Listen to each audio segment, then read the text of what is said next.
అండి ఈరోజు నేను చేపల పులుసు చేస్తున్నాను. బాండి వేడెక్కాక ఆయిల్ వేసుకోవాలి. ఆయిల్ వేడెక్కాక ఆనియన్స్ వేసుకొని ఫ్రై చేసుకోవాలి. బాగా ఫ్రై చేసుకోవాలి. ఆనియన్ ఫ్రై అయ్యేలోపు పక్కన ఇంకొక బాండి పెట్టుకొని మిర్చి అవన్నీ ఫ్రై చేసుకుందాము. బాండి వేడెక్కింది. ఇప్పుడు రెడ్ చిల్లీస్ వేసుకొని ఫ్రై చేసుకోవాలి.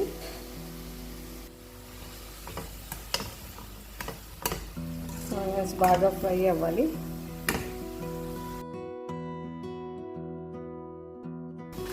రెడ్ చిల్లీస్ క్రిస్పీగా వచ్చే వరకు ఫ్రై చేసుకోవాలి. ఇప్పుడు మిక్సీ జార్లోకి ట్రాన్స్ఫర్ చేసేసుకుందాము.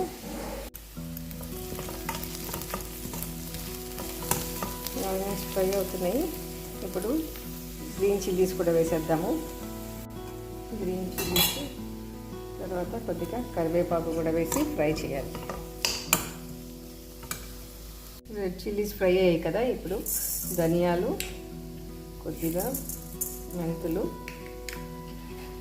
పెప్పర్ వేసి ఫ్రై చేసుకోవాలి.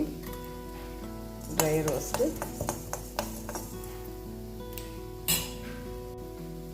ఆనియన్స్ వేకేటప్పుడు కొద్దిగా మెంతులు కూడా వేస్తున్నాను. మెంతులు వేస్తే మంచి ఫ్లేవర్ వస్తుంది.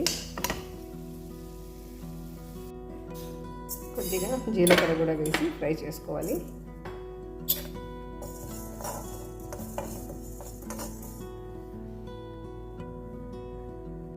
అన్నీ వేగాయి. ఇప్పుడు వీటిని కూడా మిక్సీ జార్లోకి ట్రాన్స్ఫర్ చేసేసుకుందాము. ఇప్పుడు కొద్దిగా గసాలు కూడా వేసి ఫ్రై చేసుకుందాము. గసాలు వేస్తే కొంచెం గ్రేవీ కూడా వస్తుంది, టేస్ట్ కూడా బాగుంటుంది.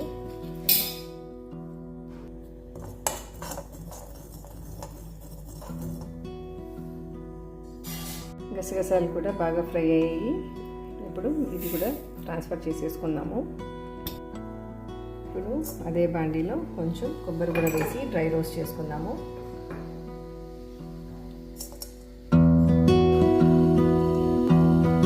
కొబ్బరి కూడా డ్రై రోస్ట్ అయిపోయింది. ఇప్పుడు ట్రాన్స్ఫర్ చేసేసుకుందాం జార్లోకి. నిమ్మకాయ సైజ్ అంతా చింతపండు తీసి బాగా క్లీన్ చేసి ఇలా వాటర్లో నానబెట్టుకున్నాను. ఇప్పుడు ఆనియన్ కూడా ఫ్రై అవుతుంది. ఫిష్ కూడా ఇలా బాగా క్లీన్ చేసి పెట్టుకోవాలి. కొద్దిగా సాల్ట్, పసుపు వేసి బాగా క్లీన్ చేసుకోవాలి. నేను ఫ్రై అయ్యేలోపు ఇదంతా బాగా చింతపండు గుజ్జంతా తీసి పెట్టేసుకోవాలి. మంచి బాగా కలిపేసుకొని ఇలా గుజ్జంతా తీసుకోవాలి. ఇప్పుడు ఇవన్నీ మెత్తగా పౌడర్ చేసుకుందాము. ఆనియన్స్ ఫ్రై అవుతున్నప్పుడు గార్లిక్ కూడా వేసేసుకోవాలి. గార్లిక్ క్లోవ్స్ కొంచెం క్రష్ చేసి వేసుకోవాలి. ఆనియన్స్ కూడా ఫ్రై అయ్యాయి. ఇప్పుడు కొద్దిగా జింజర్ గార్లిక్ పేస్ట్ వేసుకోవాలి. వేసుకొని బాగా ఫ్రై చేసుకున్నాము.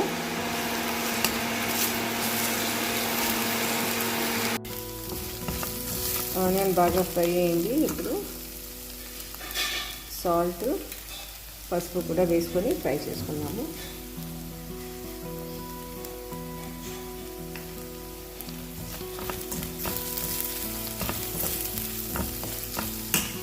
ఆనియన్ ఫ్రై అయింది కదా. ఇప్పుడు ఇందులోనే కారం పొడి, ధనియాల పొడి కూడా వేసుకొని ఫ్రై చేసుకోవాలి. కారం పొడి చూసి వేసుకోవాలండి, ఎందుకంటే మనము పౌడర్ అది కూడా వేస్తున్నాం కదా. సో అందుకనే చూసి వేసుకోవాలి ఎంత కావాలంత. కొద్దిగా ఫ్రై అయిన తర్వాత చింతపండు మనము ముందుగా తీసి పెట్టుకున్నాం కదా, ఇలా జ్యూస్ ఇదే తీసి దాంట్లో వేసుకోవాలి. చేపల పులుసుకి బాగా ఉప్పు కారాలు పడతాయండి. ఉప్పు, కారము, ధనియాల పొడి అన్ని మసాలాలు బాగా పడుతుంది ఎక్కువ. ఇందులోనే కొద్దిగా జీరా పౌడర్ కూడా వేసాను, మంచి ఫ్లేవర్ వస్తుంది. మనము చింతపండు గుజ్జు తీసి పెట్టుకున్నాం కదా. ఇప్పుడు ఈ వేగిన మసాలాల్లో అంతా వేసేయాలి.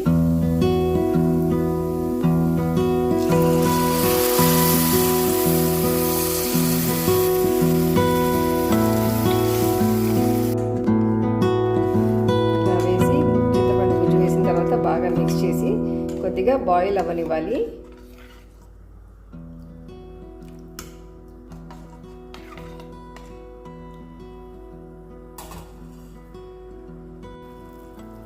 చూసారా ఇలా బాయిల్ అవుతుంది. ఇప్పుడు చింతపండు పులుసు అంతా ఇప్పుడు మనము క్లీన్ చేసి పెట్టుకున్న ఫిష్ ఉంది కదా, అది ఇలా ఒక్కొక్క పీసు స్లోగా డ్రాప్ చేయాలి దీంట్లోకి. ఫిష్ వేసేసిన తర్వాత ఎక్కువ తిప్పకూడదండి.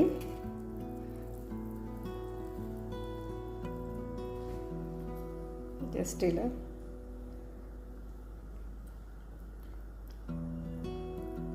అంతే. ఇప్పుడు లిడ్ పెట్టేసి కాసేపు ఉడకనిచ్చేద్దాము. ఇలా లిడ్ పెట్టేసి మీడియం ఫ్లేమ్లో పెట్టుకొని కుక్ చేసుకోవాలి. చూసారు కదా ఎలా బాయిల్ అవుతుందో. మీడియం ఫ్లేమ్లో పెట్టుకొని కుక్ చేసుకోవాలండి.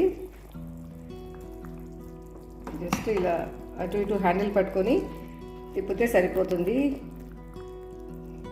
ఇంకా మనము ఇలా పౌడర్ చేసి పెట్టుకున్నాం కదా, ఇప్పుడు ఈ గ్రేవీలో వేసేద్దాము.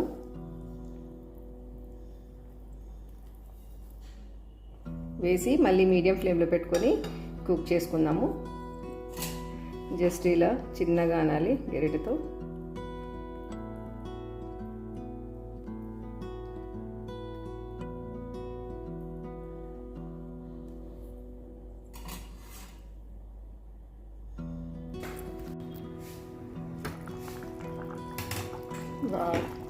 చూస్తుంటేనే నోరు ఊరిపోతుంది కదండి.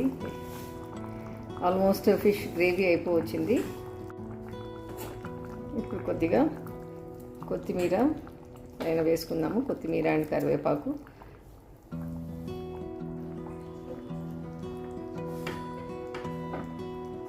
ఇంతే అండి. ఇలా బాగా దగ్గరికి వచ్చే వరకు కుక్ చేసుకోవాలి.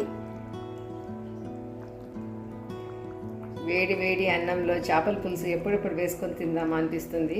మంచి ఫ్లేవర్స్ కూడా వస్తున్నాయండి. తప్పకుండా మీరు కూడా ట్రై చేయండి. ఇది మీలో ఎంతమందికి ఈ రెసిపీ తెలుసండి? తెలిస్తే కామెంట్ సెక్షన్లో మాట్లాడుకుందాము. ఇలా ఆయిల్ పైకి తేలే వరకు బాగా అది ఉడికించుకోవాలండి. చేపల పులుసు అయిపోయింది. స్టవ్ ఆఫ్ చేసేసుకుందాము. చూసారా ఈ చిక్కదనం వచ్చే వరకు బాయిల్ చేసుకోవాలి. ఫిష్ చూసారా ఎంత బాగుందో. టేస్ట్ కూడా చాలా బాగుంటుందండి. తప్పకుండా ఈ రెసిపీ మీరు కూడా ట్రై చేసి మీకు ఎలా కుదిరిందో నాకు తెలియచేయండి.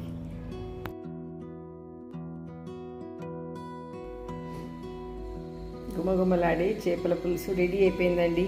తప్పకుండా ఈ రెసిపీ మీరు కూడా ట్రై చేసి మీకు ఎలా కుదిరిందో నాకు తెలియచేయండి.